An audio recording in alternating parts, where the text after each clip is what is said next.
হতাম যদি তোর প্রেমের একটা রাত, দু চোখে স্বপ্ন এঁকে দিতাম। হতাম যদি তোর খাতার কবিতা, মনের সব কথা পড়ে নিতাম। তোর ঠোঁটের টাচ সুইট ভেরি মাচ, পাগল আমি অল।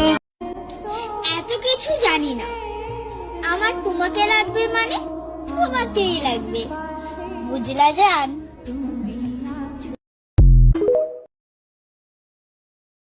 কাছে নেই, না জেনে কিছু নিচু প্রজাতির মানুষ বিটিএস কে বলে চিল্লায়। তবে এখানে শুধু হেটার্স না, কিছু টক্সিক আর্মিরাও আছে যারা বিটিএস মেম্বারশিপটাকে কে বানিয়ে নোংরা এফএফ লেখে। কিছু মানুষ মানেটা না বুঝিয়ে বয় লাভ নামে বিটিএস মেম্বারশিপটাকে নোংরামিতে পরিণত করছে। আজকাল ইউটিউব ইনস্টাগ্রাম ঢুকে দেখা যায় টেকুক জিকুক এফএফ, যার ভাষা এবং ছবিগুলো নোংরা থেকে জঘন্যতম নোংরামিতে পরিণত হয়েছে। তার কারণে নষ্ট হচ্ছে ছোট্ট আর্মিদের মস্তিষ্ক, নষ্ট হচ্ছে আর্মি ফ্যান্ডমটা। শুধু তাই না, বিটিএস মেম্বারদের মধ্যে আছে ফলোয়ার ফ্যান, যারা সোলো ভাবে আইডলকে সাপোর্ট করে, কিন্তু সেটা খারাপ জিনিস না।